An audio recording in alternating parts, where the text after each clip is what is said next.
할렐루야. 아멘. 오늘은 열왕기하 22장 1절부터 7절에 있는 말씀을 가지고 회복을 주도하는 자라는 말씀의 은혜를 함께 나누려고 합니다. 따라서 해볼까요? 하나님 안에서 하나님의 뜻 가운데 회복을 주도하면 하나님이 역사하신다. 우리가 하나님 밖이 아니라 하나님 안에서, 그리고 내 뜻이 아니라 하나님의 뜻 안에서 그 회복을 주도하려고 할 때, 이 말은 피동적이고 수동적이고 웅크리고 숨어드는 삶이 아니라 정말 하나님 안에 있다면, 하나님이 함께 하신다면, 그리고 내가 하나님의 뜻대로 살아가고 있다면 능동적으로 하나님 붙들고 그 믿음으로 회복을 주도하면 우리는 불안할 수는 있어요. 내가 주도해서 안 되면 어떡하지? 내가 하자고 했는데 실패하면 어떡하지? 내가 이러자고 했는데 좋은 결과가 안 나면 어떡하지? 라는 걱정이 생기지만 기억하십시오. 하나님이 함께 하시는, 할렐루야. 우리가 하나님 안에 있으면, 우리가 하나님의 뜻과 말씀 안에 있으면, 그래서 우리가 그분을 믿고 그분을 의지하고 회복을 주도하면 하나님이 역사하십니다. 반드시 하나님이 역사하십니다. 그 역사함을 믿고 나아가는 자가 바로 그리스도인임을 깨닫는 오늘 저와 여러분 되시기를 주님의 이름으로 축원합니다. 오늘 성경 말씀은 실은 유다 왕국의 요시야 왕이라는 이 요시야에 대한 이야기로부터 출발이 됩니다. 이 요시야 왕은 8살 때 왕이 됐어요. 근데 실은 굉장히 불행한 왕자입니다. 진짜 불쌍한 사람이에요. 이 요시야 왕은 8살 때 아버지가 아몬 왕이었는데 아몬 왕이 암살로 죽게 됩니다. 갑자기. 근데 아버지가 왕이 된 지 2년 안 됐을 때였어요. 그러니까 2년이 안 될 때에 다른 신하에 의해서 암살을 당해서 죽습니다. 그리고 졸지에 8살짜리가 왕이 됩니다. 뭘 알아요? 아무것도 모르죠. 두렵죠. 무섭죠. 왜죠? 아버지가 신하들에게 죽었잖아요. 아버지가 돌아가셨으면 그냥 어린 양 피고 난 잘 몰라, 그냥 여러분들 알아서 하세요, 뭐 이렇게 할 수도 있을 텐데, 아니 엄마 나 좀 도와주세요, 뭐 이렇게 할 수도 있을 것이고, 아니 왕의 친척들도 있을 거 아니에요. 왕의 친척들이 당분간 섭정하라 뭐 이렇게 해서 뭐 갈 수도 있었을 텐데, 그는 늘 죽음의 두려움에 살 수밖에 없었어요. 내 아버지를 죽인 사람들이 다른 사람이 아니라 아버지의 신하들이었어요. 귀족들이었단 말이에요. 그러면 나는 이제 고작 8살인데 얼마나 무섭겠어요. 얼마나 두렵겠어요. 얼마나 슬프겠어요. 그런데도 그걸 내색을 할 수 없는 그 불안함. 이스라엘 역사에 보면 그 어머니는 이 요시야 왕에게 계속 주입했다고 그래요. 계속. 너의 얼굴에 두려움이 있으면 신하들이 너를 죽일 것이다.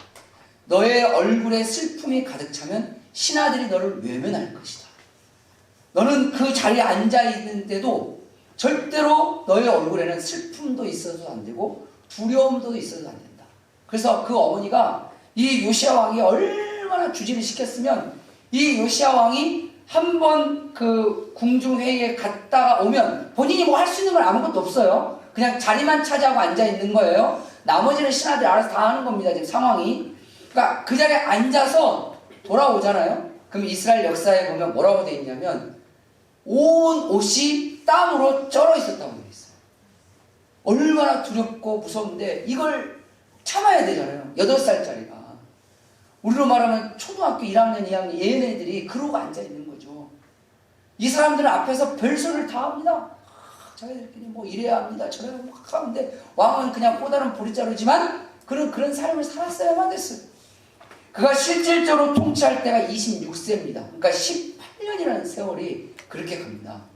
그런데 놀라운 사실은 오늘 성경에 보면 3절 말씀에 보면 요시야 왕 18째 해에, 그 말은 요시야 왕이 26살이 됐다는 얘기예요. 왜냐하면 8살 때 왕이 됐을 때가 요시야 왕이 1년짜가 됐을 때니까. 그러니까 18년짜가 됐다는 얘기는 그의 나이가 26살이 됐어요. 이때 그 왕이 이제 직접 통치를 할 수 있게 됩니다. 자, 왕이 직접 통치를 딱 하자마자 첫 번째로 서기관 사반을 불러드립니다. 그리고 그에게 명령을 내립니다. 하나님의 성전으로 가라. 그리고 대제사장 hil기야에게 명령하라. 무슨 명령이었을까요? 성전을 수리하라. 내가 성전을 회복해야 하겠다. 이게 거의 뭐랄까 두려움과 공포 속에서 살았던 사람의 모습이었을까? 전혀 그러지 않습니다. 물론 8살, 9살, 10살 때는 그런 모습들이 강했죠. 그러니까 이스라엘 역사책에서도 그렇게 기록하겠죠. 근데 언제부터인지는 우리가 알 수는 없지만 역사에서 그걸 기록하고 있지 않으니까 언제부터냐 알지는 못하지만 요시야 왕은 이 청소년 시기를 보내면서 그의 마음 가운데 하나님이 아니면 나는 살 수 없다. 하나님이 아니면 이 나라를 회복할 수 없다. 하나님이 아니면 내 생명을 부지할 수 없다. 라는 아주 절박한 심령을 가졌던 걸로 보여집니다. 그때부터 그는 준비하기 시작합니다. 아주 철저하고 굉장히 디테일하게 준비하기 시작합니다. 그런데 성경을 가만히 보면 그리고 이스라엘 역사를 보면 이 요시야는 뭐랄까요? 열정이 굉장히 컸던 청소년이었던 것 같아요. 열정이 되게 컸고 그 열정이 청년 시절, 장년 시절로 옮겨가는데 그의 열정은 뭐 누구도 못 막을 정도로 막 뜨거웠던 것 같습니다. 즉 그렇게 열정이 뜨거운 사람인데도 말 그대로 18년 동안 웅크리고 있는 거예요. 근데 이게 웅크리고 있는 것이 그냥 웅크리고 있는 찌그러져 있는 인생이 아니라 앞으로 전진해 나아가기 위한 말 그대로 도약을 준비하고 있었던 삶의 모습이었다는 거예요. 그런데 그 도약을 준비하기 위해서 철저히 준비할 때 하나님 안으로, 하나님 뜻 안으로, 하나님의 역사 안으로 하나님 의지하고 하나님 붙들면서 나아가기 위해서 그는 준비하기 시작했어요. 그리고 26세 때 딱 그가 직접 통치를 하기 시작하자마자 바로 이스라엘의 회복을 주도하기 시작합니다. 근데 여기서 한 가지 퀘스천 마크가 있어요. 이스라엘은 특히 유다 왕국은 하나님을 섬기는 왕국으로 우리가 알고 있는데 어떻게 성전이 이렇게까지 폐허가 되어 있는데도 그냥 내버려 둘 수 있었을까라는 문제이죠. 이 요시야 왕의 아버지가 아몬입니다. 그리고 그의 아버지가 므낫세입니다. 성경을 좀 보신 분들은 이러면 이제 이해가 됩니다. 왜냐하면 요시야 왕의 할아버지였던 므낫세는 하나님을 믿지 않았습니다. 하나님을 배반한 사람이었습니다. 물론 마지막 말년에 조금 하나님께로 돌아오려고 하는 모습이 있었으나 그걸로 죽었어요. 그냥. 그러면 이 므낫세는 어땠을까요? 므낫세가 50년 이상을 제위를 했었는데 그 제위하는 동안에 하나님의 성전을 완전히 그냥 내팽개쳐놓고 우상의 신전들을 세우기 시작합니다. 바알의 신전을 세우고 아세라의 신전을 세우고 밀곰의 신전을 세우는 거예요. 그리고 그 신전을 백성들 앞에서 그 신전을 봉헌식을 하고 그 왕이 나서서 그 신전에서 우상을 섬기고 우상에게 예배하고 우상의 그 이방의 그 문화를 다 수입하기 시작했어요. 그냥 우리는 뭐 그런가 보다라고 우리는 생각할 수 있어요. 근데 하나님이 왜 이 우상의 신전을 그토록 싫어했는지 아십니까? 크게 3가지 때문입니다. 첫 번째는 우상을 섬기는 우상의 신전들은 반드시 예배, 그들의 예배죠. 제사죠. 그들의 제사에는 사람의 피를 요구했어요. 사람의 피. 그래서 그 사람의 피를 바쳐야 그 우상이 기뻐하고 그 우상이 그 예배를 받으신다라고 그는 믿었어요. 그렇기 때문에 제사장의 피, 때로는 어린아이의 피, 심지어는 내 자식의 피를 요구했어요. 하나님은 너무 경멸하신 겁니다. 두 번째로 그들의 우상의 예배에는 그들의 제사는 반드시 뭐가 있었냐면 성적인 문란함이 있었어요. 거기는 신녀들이라고 과거의 시는 우리나라에도 그런 게 있었다고 하더라고요. 삼국시대와 고려시대 때 보면 신녀들이라고 이 신녀들이 제사하러 오는 사람들과 성적 관계를 통해서 하나님이 주시는, 즉 그들의 하나님이라는 거죠. 그들의 신이 주는 은혜가 임한다라고 믿었어요. 그렇기 때문에 이 신녀들을 수도 없이 그들이 드리기 시작하고 그리고 그들의 제사가 끝나면 수없는 곳에서 그런 난잡한 일들이 벌어졌어요. 하나님이 경멸을 안 할래 안 할 수가 없어요. 세 번째로 그들의 우상의 제사에는 반드시 돈을 요구하기 시작합니다. 그들의 재산을 요구하고 돈을 요구하다 보니까 말 그대로 돈을 많이 바친 자, 즉 많은 물질을 바친 자는 많은 축복을 받고 적은 물질을 바치는 적은 축복을 받는다는 게 그들의 말 그대로 일종의 신학적 계보를 가지고 있기 시작했던 거예요. 그러니까 가난한 자들은 신전의 근처에 갈 수가 없어요. 가난한 자는 예배를 드릴 수가 없어요. 가난한 자는 기도를 할 수가 없어요. 가난한 자는 언감생신 어디. 그러니까 웃긴 건 뭐냐면 이 가난한 자들이 너무 속상해. 왜 하나님이라는 작자는 돈으로 사람을 평가하지? 이렇게 좀 비판의식을 가지면 참 좋은데 그 우상의 제사에 참여하는 사람들 부러워하는 거예요. 나는 돈이 없어서 저 자리에 못 가. 돈이 없어서 저기 신전에 못 들어가. 나는 왜 이렇게 태어났을까? 나는 왜 이렇게 가난할까? 나는 왜 이런 운명을 갖고 태어났을까? 하고 자기를 비하하고 자존감을 낮게 하고 자기 소중한 그냥 존재하는 것만으로 너무 소중한 우리의 생명인데 자기 생명 너무 천하게 생각하는 거예요. 그러니 극단적으로 자기 자식까지 바치는 상황까지 벌어집니다. 하나님이 이걸 경멸을 합니다. 이 경멸을 하는 것을 므낫세 왕이 그대로 직수입해 들어옵니다. 이러면서 이스라엘이 완전히 초토하게 되기 시작해요. 하나님 나중에 분노하시죠. 하나님의 그 분노는 그냥 분노가 아니었어요. 물론 하나님의 분노는 바로 심판을 내린 건 아니고 하나님 반드시 경고하십니다. 선지자를 보내서 회개하라, 돌이켜라. 이것은 잘못된 것이다. 수도 없이 했어요. 이때 선지자가 누구였냐? 성경에 그 유명한 이사야 선지자였어요. 히브리서에 보면 선지자 중에 순교당한 선지자들이 나옵니다. 그 순교당한 방법 중에 한 가지가 뭐냐면 톱으로 켜서 죽임을 당한 선지자가 있다는 기록이 있거든요. 그가 이사야 선지자. 이사야 선지자는 므낫세 왕이 죽이겠다고 여러 번 협박을 했음에도 그는 눈 하나 깜빡하지 않습니다. 성경에 보면 이사야 스타일 아시잖아요. 그분은 하나님의 목표 딱 정해놓으면 물불을 안 가립니다. 딱 스타일이 그래요. 그냥. 그러니 내가 죽어도 내 목을 삐틀어도 나는 하나님의 말을 전할 수밖에 없다. 이게 그의 사명이었어요. 결국은 므낫세 왕에 의해서 죽임을 당합니다. 그렇게 되다 보니까 많은 선지자들이 입을 닫습니다. 그처럼 용기 있는 선지자들이 있었으면 좋았겠지만 우리가 다른 사람의 용기를 함부로 요구하기에는 무리수가 크죠.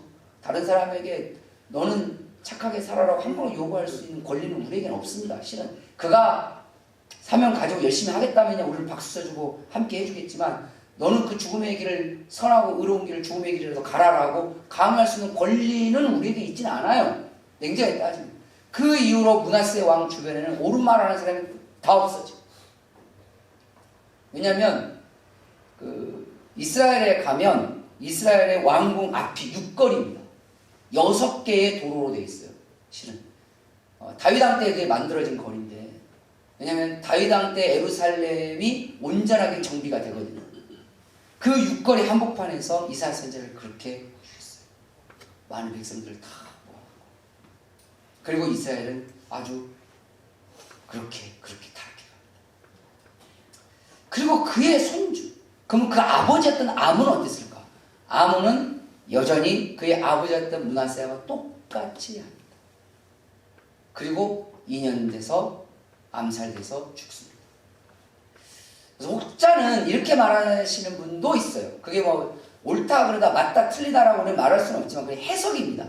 해석이 뭐냐면 그가 하나님이 그 암살자를 보내서 죽였을 것이다 라고 해석하는 사람도 있습니다. 우리는 그건 알 수는 없습니다. 근데 분명한 사실은 이 모든 나라의 피폐함과 고통과 가정의 그 아픔을 안고 왕위에 올랐고 준비했던 사람이 바로 요시아예요. 그런데 요시아는 도대체 18년 동안 8살부터 26살 때까지 도대체 무슨 일이 있었는지는 우리가 구체적으로 알 수는 없으나 분명한 사실은 그는 할아버지와 아버지가 만들어놓은 이 나라가 잘못됐다는 걸 절감했던 걸로 보여집니다. 그리고 그가 선택한 건 나는 하나님께로 가자. 이 내가 왕이 되는 순간 우상의 딴지들은 싹 다 내가 쓸어버리겠다. 결단에 결단을 갖습니다. 그리고 그는 왕이 되자마자 첫 번째로 무너진 성전을 다시 재건하는 것부터 출발하게 됩니다. 그의 철저한 준비와 열정 그리고 그런 요시야를 하나님이 도우시기 시작하면서 유다 왕국은 다시 일어나기 시작합니다. 하나님은 누구를, 그리고 하나님은 어떤 자의 회복의 주도를 함께 하시고 역사하실까요? 오늘 우리는 이게 중요합니다.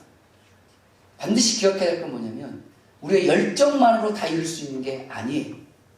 우리가 아무리 잘 준비했다고 해서 이 세상에서 온전한 회복을 이룰 수 있는 게 아니에요. 누군가는 내 가정의 실패를 경험했을 수도 있고, 누군가는 내 직장의 실패를 경험했을 수도 있고, 누군가는 내 믿음의 실패를 경험했을 수도 있습니다. 누군가는 자기 인생의 실패를 경험했을 수도 있습니다. 누군가는 내 자식의 삶의 실패를 경험했을 수도 있습니다. 그러나 분명한 것은 회복을 주도하는 자를 하나님이 돕긴 하는데 누구의 회복의 주도를 도우실 거냐, 이것은 오늘 하나님의 말씀을 통해서 우리가 깨닫는 저와 여러분 되시기를 주님의 축원합니다. 첫 번째로, 하나님은 하나님의 관점으로 사는 자를 하나님이 도우십니다. 할렐루야. 이걸 정리를 해보면 누군가가 하나님의 관점을 가지고 살아가려고 노력하면서 능동적이고 공격적으로 회복을 주도하기 시작하면 하나님은 그의 삶을 도우신다는 거예요. 이게 중요한 게, 하나님의 관점을 가지고 살아가는데 계속 웅크리고 있으면 하나님은 움직이실 수가 없어요. 하늘은 스스로 돕는 자를 도우십니다. 이 말이 무슨 말인 줄 아세요? 내가 나를 포기하면 하나님은 도와줄 수가 없어요. 내가 움직이지 않으면, 내가 뭔가 하려고 도전하지 않으면 하나님 도와줄 수가 없어요. 그렇지만 또 이게 있어요. 하나님 안에 없어요. 하나님의 관점으로 살지도 않아요. 그럼 누구 관점으로 산다는 얘기예요? 자기 관점으로 살든지 다른 사람의 관점으로 살든지 세상의 관점으로 살겠죠. 그러면서 뭔가를 도전하려고 할 때 하나님은 이 사람을 도와줘야 될 필요를 못 느끼는 거예요. 이건 또. 그러니까 누군가는 하나님이 도와주고 싶어도 도와줄 수 없는 사람이 있고, 누군가는 하나님이 도와줄 필요를 못 느끼는 사람이 있어요. 하나님 그 사람 왜 도와줘야 되죠? 여러분, 하나님의 도움을 당연하게 여기지 마세요. 그건 우리의 권리가 아닙니다. 이걸 우리식으로 끌고 와볼까요? 여러분, 부모님의 도움을 당연하게 여기지 마세요. 그게 권리예요? 뭐 맡겨놨어요? 내 주변의 친구들, 직장 동료들, 주변 사람들, 때로는 내가 뭐 가까이 있는 사람들의 도움을, 그들의 도움을, 그들의 손길을 당연하게, 이건 염치 없는 겁니다. 우리가 뭐 맡겨놨어요? 은행에 나가고 돈 맡겨놓으시 언제든지 보내는 것처럼 도와달라 너무도 당당하게 이야기하는 게 과연 이게 정직한 사람의 모습이냐는 거예요. 그건 정직한 사람의 모습이 아닙니다. 그러나 반대로 내가 도와달라고 하지도 않았을 뿐만 아니라 심지어는 너무 힘들어서 조금 도와달라고 부탁을 했는데 그가 도와줬다. 이건 은혜예요. 할렐루야. 그건 감사예요. 그걸 잃어버린 사람은 배은망덕한 사람입니다. 성경의 원리는 명확합니다. 우리가 누구의 도움을 당연하게 하는 건 염치 없는 거다. 그건 정직한 게 아니다. 그런데 그가 나에게 도와줬다면 그건 너무 은혜로운 일이고 너무 감사한 일이니 절대 잊지 마라. 그걸 잃어버리면 너는 인간의 도리를 놓치는 거야 라고 성경은 우리에게 가르치는 거예요. 그런데 우리는 너무 함부로 하나님의 도움을 요구합니다. 요청과 요구는 좀 다릅니다. 요청은 주도권을 하나님께 드리는 거예요. 도울지 말지를 주님이 알아서 정해주세요. 그러나 나는 이게 힘들어요. 이거고, 요구는 내가 주도권을 잡으면 하나님 도와주세요. 도와주면 하나님인데 안 도와주면 하나님 아니실걸요? 가끔 신앙생활 좀 하셨던 분들하고 이야기를 하다 보면 이런 말씀을 하신 분들 있어요. 내가 기도하면 하나님이 안 도와주시더라. 너무 섭섭하다. 근데 하나님이 있긴 있는 거냐? 그럼 이 말을 정리하면 이런 거죠. 나를 도와주면 하나님이 계시는 거고, 하나님이 안 도와주면 하나님이 있는지 없는지 난 모르겠는데 안 계실 확률이 높다, 뭐 이런 얘기를 하고 싶은 건가요? 아니면 섭섭하다고 아무 말이나 다 내지르는 걸까요? 그건 아니죠. 아버지가 나를 안 도와줬다 아버지가 없는 게 아니잖아요. 어머니가 나를 도와주지 않았다고 해서 어머니가 없는 게 아니잖아요. 그런데 왜 그게 불평불만의 대상이 되죠? 주도권을 내가 잡으려고 하기 때문에 그래요. 내가 함부로 요구하는 거니까 그래요. 요구는 염치 없는 겁니다. 우리는 요청하는 거예요. 도와주세요. 그런데 그 요청에 응답해 주시면 그게 너무 감사한 일인데, 하나님은 누구의 요청에 응답하시나? 이게 우리가 중요하잖아요. 하나님은 누구의 요청에 반응하시냐는 거예요. 하나님의 관점으로 살아가는 사람이에요. 하나님의 눈으로 세상을 보고, 하나님의 눈으로 나를 보고, 하나님의 눈으로 내 삶을 바라보고, 하나님의 눈으로 나의 죄를 보고, 하나님의 눈으로 내 선을 보고, 하나님의 눈으로 나의 꿈과 나의 미래를 보고, 하나님의 눈으로 내 시간과 돈과 내 건강을 보려 하는 자, 그런 자를 하나님이 함께 하십니다. 그리고 하나님이 그런 자에게 부채질을 하시죠. 가만 보니 너가 나의 눈으로 세상을 보고 있구나. 그러면 웅크리고 있지 마라. 움직여. 나 너 도와주고 싶어서 지금 안 달랐어. 너 좀 움직여봐. 그렇게 웅크려 있지 말고, 그냥 어디 구석지에 처박혀 있지 말고, 너 지금 나의 관점으로 살아가고 있잖아. 근데 왜 그러고 있냐? 나가. 괜찮아. 내가 너의 백그라운드가 되어줄게. 괜찮아. 가. 그가 말이죠. 하나님, 우리 교회 모 집사님 또 뭐 주변에 교회 다니는 사람들 보니까 하나님 믿고 믿습니다 하고 나갔는데 다 깨지던데요. 걔들은 내 관점으로 살지 않았어. 자기들 관점으로 살았으니까 내가 도와줘야 될 필요를 못 느낀 거야. 그런데 너는 달라. 너는 내 관점으로 살고 있잖아. 내 관점으로 준비했잖아. 내 관점으로 부딪혀보려고 하는 그런 마음들이 있었잖아. 그러니까 웅크렸지 마. 괜찮아. 나가. 내가 도와줄게. 이게 하나님의 요청이십니다. 우리의 요청을 하나님의 요청으로 바꿔주시는 그 하나님의 능력이 바로 하나님의 관점으로 살아가는 자예요. 오늘 2절 말씀에 보면 성경은 요시아에 대해서 이렇게 설명합니다. 요시아가 여호와 보시기에 정직히 행하여. 할렐루야.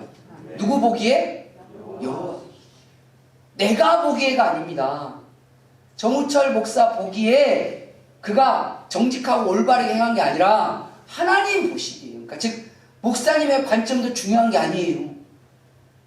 여러분 주변 사람들의 관점이 중요한 게 아니에요. 왠지 아십니까? 그들은 여러분의 인생을 죽을 때까지 책임 못 져요.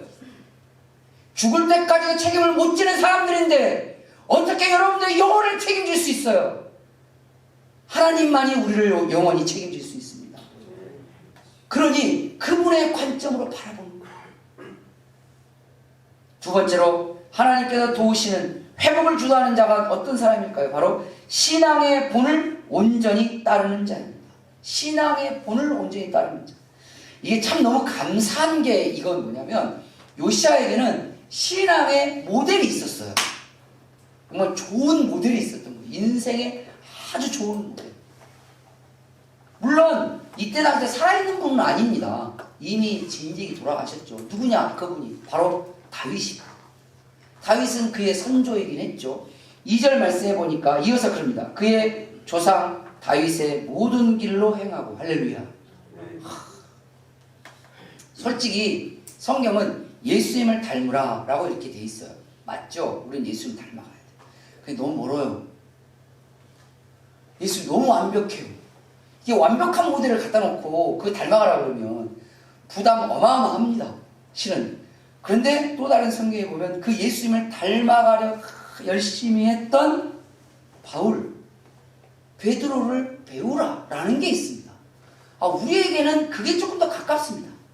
솔직히 베드로는 성격이 참 다혈질적이신 분이십니다. 여러분 혹시 이 안에 성격이 다혈질적이신 분은 베드로를 닮아가 보세요. 베드로가 여러분 신앙의 본이 될 수 있습니다. 그렇게 성격이 다혈질적인 사람도 하나님 주시는 평강과 평안 안에서 어떠한 역사가 일어났는지 이걸 알 수 있습니다.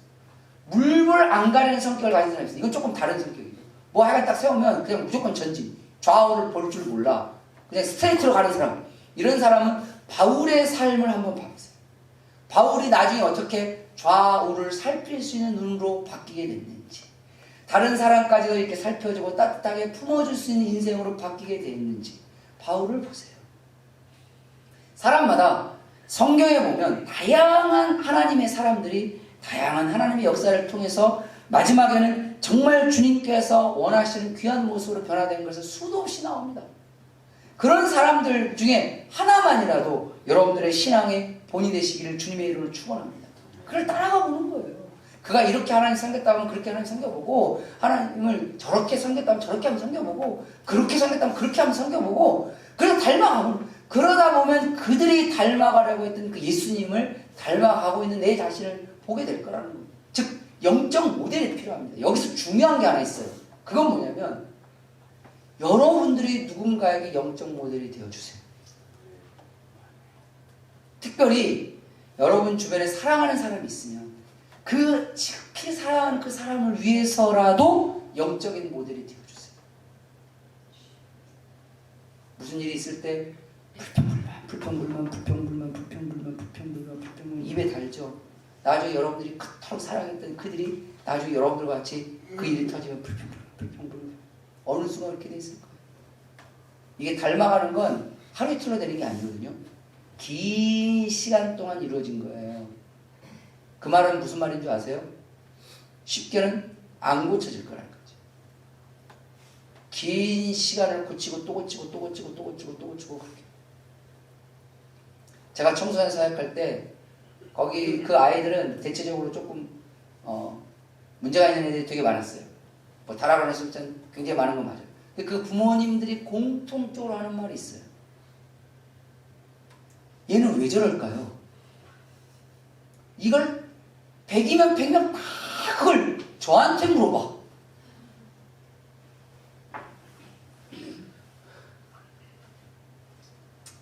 얘는 왜 저럴까요?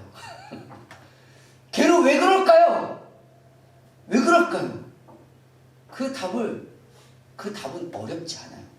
인생 교과서 제일 뒷장에 있는 해답지에 보면 이렇게 써 있습니다. 널 봐라. 그걸 질문하는 너를 봐라. 내 아들이 왜 저럴까요? 내 딸이 왜 저럴까요? 니를 보든지 너의 남편이나 너의 아내를 보든지 멀리서는 안 왔을 거다. 이게 인생 교과서 제일 뒷장에 해답지에 있습니다. 근데 우리는 인정을 잘 안 하죠? 웃긴 거 뭔지 아세요? 여러분 가까이 있는 사람들은 알아요. 그런데 말을 잘 안 해주지. 왜? 마음 상할까봐. 관계가 틀어질까봐. 그런데요, 내가 겸손하고 내가 듣는 기가 있으면 반드시 말해줍니다. 그 말을 다른 말로 할까요? 내가 교만하고 내가 듣는 기를 안 가지면 말을 안 해줍니다. 왜? 관계가 틀어질 게 두려웠거든요. 그리고 더 중요한 게 있어요. 말해줘도 안 고칠 거라는 확신이 있을 때는 더 말을 안 해줍니다. 이게 나의 불행입니다. 이게 우리의 불행이에요. 내가 그리고 우리가 먼저 영적인 본이 되어주면 고쳐라 하지 않아도 지금은 안 고쳐도 시간이 지나면 고쳐지는 길을 가게 됩니다. 좀 긴 시간이 필요할지도 몰라요. 하지만 마지막에는 그 고쳐져가는 삶을 보다가 우리는 주님 나라에 갈 거예요. 마지막에는 웃으면서 갈 수 있어요. 근데 내가 그 본이 안 돼 있는 거예요. 내가 인내할 줄 모르는 거죠. 내가 나눌 줄 모르는 거예요. 내가 예쁜 말을 쓸 줄 모르는 거예요. 내가 하나님 붙들 줄 모르는 거예요. 힘들고 어려울 때마다 회복을 주도하는 자가 아니라 숨어들고 남 탓하고 앉아있는 삶 가운데 있는 거예요. 그러놓고 왜 쟤는 저러지? 주님이 그럴 거예요. 쟤는 왜 저럴까라고 우리를 보고 주님이 질문할지도 모릅니다. 오늘 주님은 딱 그 얘기를 하는 거예요. 다윗이 갔던 모든 길로 그가 행했다. 그 말은 이 요시야는 자기의 삶의 모든 모델을 아버지도 아니고 할아버지도 아니고 자기의 선조 중에 가장 위대한 선조였던 다윗으로 삼았다는 얘기예요. 그도 그럴 것이 하나님도 말씀하시는 거예요. 다른 사람 본받을 필요 없고 다윗을 본받아라. 다윗의 길로 가라. 그것이 너의 삶이 말 그대로 본받고 싶어하는 영적인 모델이 되게 할 것이다. 그래서 우리는 오늘 이 시간에도 요시야를 영적 모델로 오늘 성경을 통해서 읽고 있고 제가 설교하고 있는 거예요. 세 번째로 삶의 균형을 잃지 않는 자입니다. 삶의 균형을 잃지 않는 자를 하나님께서 회복을 주도하는 자로 삼으시고 그 역사 가운데 함께 하십니다. 오늘 2절 말씀 뒤에 보면 다윗의 모든 길로 행하고 좌우로 치우치지 아니하였더라. 할렐루야. 여러분, 여러분의 사랑도 치우치지 않으셨으면 좋겠어요. 사랑이 치우치면 우리는 그걸 뭐라고 말하죠? 차별이라고. 목사님 우리 집은요 차별해요. 왜? 뭐 위에는 어쩌고 그래. 그때마다 제가 그 애들에게 한 말은 있어요. 이 세상에 공평하게 주는 인간은 없다. 나중에 니도 아니 지금도 친구들하고 같이 있을 때도 모든 친구가 공평하게 해주지는 않는다. 누구에는 조금 더 주고 누구에는 조금 덜 주고 왔다리 갔다리는 해. 근데 받는 애가 왜 쟤는 나에게는 조금 덜 주지? 라고 할 수도 있어. 완벽하게 공평할 수는 없어요. 그러나 우리가 반성하고 내 자신을 돌아보는 입장에서는 치우치는 상황이 되면 그 대가를 치러할지도 몰라요. 성경에 보면 하나님께서 인정하셨던 믿음의 위인들 가운데 이삭이라는 사람이 있어요. 근데 이삭의 모든 삶을 하나님이 인정하지 않으셨거든요. 근데 하나님이 이삭의 삶 가운데 인정하지 않으셨던 대목 중 한 가지가 뭐였어요? 자녀를 너무도 완벽하게 차별했어요. 이게 중요합니다. 자녀를 너무도 완벽하게 차별했어요. 큰아들과 작은아들, 자식 하나 딸랑 둘인데도 이 차별이 너무 형격하게 차별을 했어요. 이 형격한 차별이 이게 아픈 게 뭔지 아세요? 이삭의 소망 중 한 가지가 뭔지 아세요?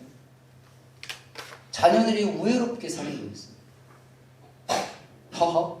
근데 얘네들이 안 우애스럽네? 왜 안 우애스러웠을까요? 부모가 자식을 너무나도 완벽하게 차별했어요. 본인은 그렇게 살아놓고 자녀들은 우애롭기를 원한다. 아까 1번이 뭐였어요? 여호와 보시기에 정직히. 그게 안정직한 거예요. 그게 부정직한 거예요. 벌써 거기서부터 틀릴 뻔했어요. 결국은 큰아들이 작은아들 죽여버리겠다고 칼을 갈고 작은아들은 살겠다고 도망갔는데 몇 년 뒤에 21년 뒤에 돌아와야 될 상황이 보였어요. 우리의 삶을 가만히 보면 사랑이든 뭐 사람들과의 관계든 신앙이든 뭐든 이 균형이 무너지는 순간 문제가 발생이 됩니다. 우리 신앙인 중에도 그런 경우가 있습니다. 기도 열심히 해요. 그러면 주변에 예수 믿는 사람들이 정말 신앙생활 정말 열심히 한다 막 그래요. 그런데 하나님이 기도 열심히 하는데 저 사람 잘 응답을 안 하시는 것 같이 보이는 사람들이 있습니다. 실제로 그도 그렇게 이야기하는 경우가 있어요. 많지는 않은데 간혹 그런 경우를 만나요. 기도를 정말 열심히 합니다. 막 금식도 하고 막 철야도 하고 막 열심히 해요. 근데 하나님의 역사가 없어. 왜 그럴까요? 신앙의 균형이 무너진 거예요. 기도는 열심히 하는데 예배 시간을 자. 기도는 열심히 하는데 성경 안 봐. 기도는 열심히 하는데 교육 봉사를 안 해. 기도는 열심히 하는데 하나님한테 나누고 베풀 줄 몰라. 기도만 열심히 하는 거예요.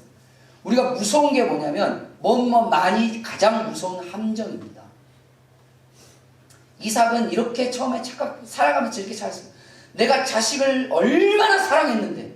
네, 맞아요. 이삭은 자식 엄청 사랑했어요. 근데 에서만 사랑했어요. 에서만. 제 친구 중에 머리 엄청 똑똑한 애가 있거든요. 근데 얘가 그렇게 똑똑한 애인데 수학만 했어요. 수학만. 어떻게 됐을까요? 상상에 맡기겠어요. 그 똑똑한 머리를 수학에만 쏟아부은 거지. 공부도 균형이 무너지면 여러분 인생도 마찬가지일걸요. 삶의 균형이 무너지면 뭔가를 열심히 살아온 것 같긴 한데 이루어진 게 별로 없어요. 진짜 열심히 살았거든요. 그런데 뭔가 된 게 없어요. 왜 그럴까요? 만에만 집중했기 때문입니다. 하나님은 균형을 잡아요. 할렐루야. 균형을 잡아요. 우리가 예수님을 믿어도요. 삶과 신앙의 균형을 잘 이루어야 합니다. 교회 다니면 하나님 안에 있어야 된다. 예수님 잘 믿어야 된다. 주님 열심히 섬겨야 된다. 막 가르치죠. 저도 그렇게 가르치긴 해요. 그런데 그것만 가르치면 저도 균형이 무너지죠. 그러니 균형이 무너지지 않으려고 양쪽을 다 같이 이야기하지만 가끔 보면 어떤 분들 중에는 그런 분들도 있어요. 교회 생활은 열심히 하는데 가정 생활은 열심히 등한시해요. 균형이 확 무너진 거지. 제가 청소년 전사로 있을 때, 대전에서 있을 때, 거기 어느 집사님, 이거 금요일에 가끔 등장하시는 집사님입니다. 그 집사님은 일주일 7일 중에 7일을 교회에 있어요. 얼마나 교회 오면 기도 1시간 하시고 그 다음부터 교회 청소를 다 하십니다. 그 멤버들이 있습니다. 그 멤버 중에 그분이 제일 세신 분이에요. 교회 청소를 쫙 해요. 그러고 나서 교회 식당에서 밥 하세요. 그리고 전사님들, 부목사님들 밥을 해주세요. 정신서. 제가 처음에 그 교회 전사를 왔을 때, 와, 저렇게까지 교회 열심히 하신 분이 있구나. 대단하다. 진짜 훌륭하다. 라고 생각했어요. 그래서 제가 담당이 어디 갔죠? 청소년부 전사님. 그분의 딸이 그 청소년부에 있었어요. 제가 하루는 그랬죠. 걔한테. 누구야? 야, 니네만 우리가 신앙생활 진짜 열심히 하더라. 그랬더니 하고 이게 중학교 2학년짜리가 저한테 코드 쓴 친구였습니다. 왜? 그랬더니 교회에서 한 거 반만이라도 집에 와서 했으면 좋겠어요. 이게 2학년짜리가 한 얘기입니다. 딸이에요. 가만히 들어보니까 균형이 너무너무 완벽하게 무너졌어요. 교회에서는 착한 집사님, 열심히 있는 집사님, 섬기는 집사님인데 집에 가면 그렇게 욕을 하세요. 애들이 학교 끝나고 집에 올 때, 그때 걔가 제일 큰 딸이었으니까 중학교 2학년이고 나머지가 기타 등등 초등학생들인데, 애들이 학교 끝나고, 제가 전사 때면 25년 전 얘기입니다. 지금 얘기가. 그럼 그때 당시 때는 학원 다니는 학원 안 다니는 데도 꽤 있었어요. 그럼 집에 올 거 아니에요. 집안 형편이 이렇게 넉넉지 않은 것도 있긴 사실은 했지만, 그럼 집에 오면 엄마가 집에서 애들 맞아야 될 거 아니에요. 일하러 직장 다니면 어쩔 수 없지만, 그건 어쩔 수 없는 상황이 아니잖아요. 그 어쩔 수 없는 상황을 교회가 있어요. 그럼 애들은 집에 오면 뭐 하냐? 엄마도 없고 아무도 없어요. 그러니까 애들 놀이터를 누비고 다니시는 거죠. 제가 봤을 때 차라리 전사님, 부목사님 밥 해줄 시간에 애들 떡볶이라도 해줬으면 그 집 애들이 제대로 되지 않았을까? 라는 생각을 지금도 지울 수가 없어요. 저는 성경의 원리는 그런 자를 광신자라고 말합니다. 여러분, 진실한 신앙이 되셔야지 광신자가 되면 안 됩니다. 그건 미친 거예요, 교회에. 주님은 교회에 미친 자를 원하는 것이 아니라 하나님의 뜻대로 살아가는 자를 원해요. 나의 신앙의 균형도 잡아야 되지만 내 인생의 균형도 잡아야 돼요. 내 가정의 균형도 잡아야 되고 일터의 균형도 잡아야 돼요. 이런 잡혀진 균형들이 우리로 하여금 어떤 회복을 주도하려고 할 때 하나님의 역사로 나타난다는 사실이에요. 요시아가 우상 숭배했던 백성들이 있었습니다. 그 백성 다 잡아서 죽인 줄 아십니까? 아니에요. 그들도 하나님의 마음으로 사랑하려고 애썼어요. 그랬더니 그들이 돌아서기 시작한 겁니다. 여러분, 50년, 60년 동안 우상 숭배했던 그들 하루아침에 어떻게 바뀔 수 있었겠어요? 그건 그들의 마음에 감동이 일어났기 때문에 그랬다는 거예요. 강압이 아니었다는 얘기죠. 그 요시아는 하나님을 섬기는 사람이든 하나님을 부정하는 사람이든 동일하게 왕으로서 사랑을 베풀고 똑같은 정책으로 그들을 감쌌어요. 하나님 섬기는 사람들에만 혜택을 주고 하나님 섬기는 아는 사람들은 배척하지 않았다는 얘기예요. 그런 그의 정치와 통치와 신앙과 가정에서 하나님 좌로나 우로나 치우치지 않으려고 엄청 애를 썼습니다. 완벽하게 중용을 잡을 수는 없으나 분명한 사실은 중용을 잡으려고 애쓰는 자, 하나님이 그의 삶을 역사하신다는 거예요. 마지막 네 번째로 어떤 자의 회복의 주도를 주님이 도우실까요? 바로 영적 회복을 우선하는 자입니다. 영적 회복. 그래도 첫 번째가 영적인 회복이 먼저 일어나야 돼요. 왜냐하면 영적 회복이 일어나면 정신의 회복이 일어납니다. 정신의 회복이 일어나면 몸의 회복이 일어나고 내 몸의 회복이 일어나면 내 관계의 회복이 일어납니다. 제가 우리 청년들 이렇게 취업하고 난 다음에 이렇게 가끔 이야기도 듣고 가끔 상담도 받고, 그런데 얘네들 고민이나 여러분들 고민이나 똑같은 게 몇 가지가 있어요. 그 중에 한 가지가 뭔지 아세요? 일이 힘든 게 아니라 사람이 힘든 거예요. 사람이 힘드니까 영혼이 피폐해져. 사람이 힘드니까 그 다음에 영혼이 피폐해지니까 그 다음에 어떻게 된다고 했어요? 정신이 피폐해져요. 정신이 피폐해지면 어떻게 되는지 아세요? 몸이 피폐해져요. 비타민C 때려 넣어도 그 몸이 회복이 잘 안 돼. 오메가3 먹으면 뭐예요? 비타민 D에다 비타민 C에다가 루테인에다가 오메가3에다가 때려 부으면 뭐예요? 내 영혼이 피폐해지고 내 정신이 피폐해지니 그 육신도 피폐해지죠. 이건 제가 한 얘기는 아니에요. 지금부터 한 얘기는 성경에도 없는 얘기고, 제 친구 중에 의사 친구 하나 있고, 얘가 신앙생활 되게 열심히 하는 친구인데 어느 날 저에게 그래요. 내가 성경에는 없는 얘기인데 하나를 깨달았어. 그 얘기를 하는 거예요. 예전에. 성경에 없는 얘기를 깨닫지를 마. 그런데 아니야, 그 너도 한번 들어봐. 이게 일리가 있는 말인지. 그래서 그래 뭔데? 그랬더니 야, 영혼이 피폐해지고 그럼 정신이 피폐해지잖아. 그렇지. 정신이 피폐해지면 육신도 피폐해지잖아. 그렇지. 근데 정신이 피폐해지 정신이 맑은 사람도 있다. 아니 정신은 피폐해졌는데 육신이 맑은 사람이 있다? 그래? 어떤 사람이 그래? 보약을 엄청 먹는 사람이야. 여기까지는 괜찮아요. 그런데 영혼도 피폐해지고 정신도 피폐해지는데 보약을 엄청 먹어가지고 그 육신이 건강하잖아. 안 죽어 잘. 이 친구가 내과 의사예요. 근데 가만히 들어보니까 어렸을 때 저희 어머니 하셨던 말씀이 생각났어요. 젊은 시절에 보약 많이 먹은 사람이 골골골 100년 산다. 저희 어머니가 그 말씀을 하셨었거든요. 갈 때 가줘야 되는데 갈 때 잘 안 가더라. 그러니까 보약 적당히 먹어라 라는 유지를 남기시고 저희 어머니가 가셨어요. 가만히 생각해보니까 제가 그 얘기를 했어요. 야, 우리 어머니가 예전에 그런 얘기를 했다. 그러니까 이 친구는 우리 어머니 아니까 그래 맞아. 그게 그건 것 같아 라는 말을 하는 거예요. 근데 그게 좋은 거예요?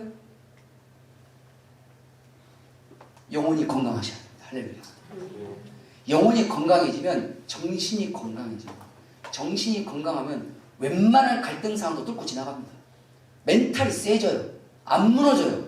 도리어 나에게 해를 주는 자가 더 스트레스 받지 나는 스트레스 안 받습니다. 왜? 끄떡이 없거든. 아무리 공격해도 그래 넌 지설아가 돼요. 근데 이게 안 되니까 정신이 힘들어지고 그러니 영혼도 힘들어지고 그러니 육신도 힘들어지고 삶도 힘들어지게 되는 거예요. 중요한 사실은 하나님이 우리의 삶의 회복이 필요하냐? 그럼 우리에게 말합니다. 너의 영적 회복이 우선돼야 된다. 그래서 요시아가 26세 때 자기가 직접 통치하게 됐을 때 첫 번째 한 게 뭐였어요? 성전을 회복하는 거였어요. 성전을 회복한다는 말이 무슨 말입니까? 성전을 회복할 이유는 뭐냐면 예배 때문입니다. 즉 온전한 예배를 회복하게 하기 위해서 성전을 회복합니다. 그 다음에 했던 게 뭐냐면 말씀의 회복이었어요. 오늘 우리가 읽지 않았지만 23절 2절과 3절에 보면 성경은 이렇게 기록하고 있습니다. 23절 2절에 보면 이에 왕이 여호와의 성전에 올라가매 유다 모든 사람과 예루살렘 주민과 제사장들과 선지자들과 모든 백성이 노소를 막론하고 다 왕과 함께 앉으라. 왕이 여호와의 성전 안에서 발견한 언약 책의 모든 말씀을 읽어 무리의 귀에 들리고 왕이 그렇게 했어요. 왕. 즉 예배가 회복되고 말씀이 회복되면 그의 영혼이 회복이 됩니다. 그의 영혼이 회복이 되면 버틸 수 있는 정신이 회복이 됩니다. 이 영적 선순환이 이루어지면 강한 정신을 갖게 됩니다. 그러면 그 육신이 살게 되고 삶이 회복이 된다는 것이 성경의 회복의 원리이고 공식이에요. 이걸 요시아는 어떻게 알았는지는 알 수는 없어요. 주변에 하나님 사람들 알려줬는지 성경을 통해서 깨달았는지 알 수는 없으나 분명한 사실은 성경적인 루트대로 그가 예배 회복을 외치기 시작합니다. 그리고 말씀의 회복이라는 겁니다. 여러분 예배가 살아나셔야 돼요. 여러분 예배에서 은혜를 받으셔야 되고 예배를 통해서 하나님 경험하셔야 되고 예배를 통해서 하나님의 감동을 느끼셔야 되고 예배를 통해서 하나님께 온전히 나가야 되고 예배를 통해서 주님과 함께하고 주님과 가까워지셔야 돼요. 그리고 말씀이 회복이 되면 반드시 우리의 삶에 회복의 역사가 일어날 줄 믿으시길 바랍니다. 하나님은 우리가 온전하게 되기를 원하십니다. 오늘도 내일도 주님의 은혜 안에서 아무리 불행한 어린 왕자로 태어났다 할지라도 그의 삶이 더 이상 불행이 아니라 하나님의 은혜 안에서 행복하고 그 은혜를 느끼며 살아가는 그런 요시아 왕이 되기를 원하셨어요. 그러나 주님이 아무리 원해도 그 요시아가 그냥 허접하게 삶을 살았다면, 그가 회복을 주도하지 않으려고 했다면, 그가 하나님 안에 있지 않았다면 어떤 결과가 있었을까? 하나님은 그를 부추깁니다. 너가 나의 관점으로 살고 있으니, 너가 신앙의 문을 따라가려고 하고 있으니, 너가 삶의 균형을 잡으려고 애쓰고 있으니, 너가 영적 회복을 우선하고 있으니 나 된다. 주님이 부추기기 시작합니다. 그리고 그 주님의 그 부추김에 그가 움직입니다. 그랬더니 하나님이 다 무너졌던 유다 왕국을 일으키기 시작합니다. 여러분의 삶의 과정에 어떤 부분이 무너졌는지는 모르겠습니다. 누군가는 가정일 수도 있고, 누구는 직장의 삶일 수도 있고, 누구는 누군가의 관계일 수도 있고, 누구는 건강일 수도 있습니다. 때로는 자녀들과의 관계일 수도 있습니다. 때로는 여러 가지 문제들도 있을 수 있습니다. 그러나 중요한 사실은 회복 가능하다는 것을 믿으시길 바랍니다. 주님 안에는 불가능합니다. 내가 안에서 문제인 것이지 할 수 있어요. 그리고 주님은 여러분들을 부추기기 시작하십니다. 회복으로 나가기 전에 나의 눈으로 봐라. 너의 주변 사람들, 너의 상황을 일단은 나의 눈으로 한번 봐봐. 어떤 건지. 그리고 주님 말씀하십니다. 내가 누구의 본이 되어주고 너도 누군가를 본을 따라라. 그리고 너의 삶의 균형을 좀 맞춰가봐. 그리고 영적 회복을 이루면 내가 움직이기 시작할 거야. 내가 움직이는 걸 네가 느끼고 경험하게 될 거야. 이게 주님께서 요시아에게 그리고 지금 우리에게 주시는 메시지라는 것을 기억하시고 오늘 말씀을 통해서 하나님 안으로 그리고 하나님과 함께 회복을 주도하는 저와 여러분 되시기를 주님의 이름으로 축원합니다. 기도하겠습니다.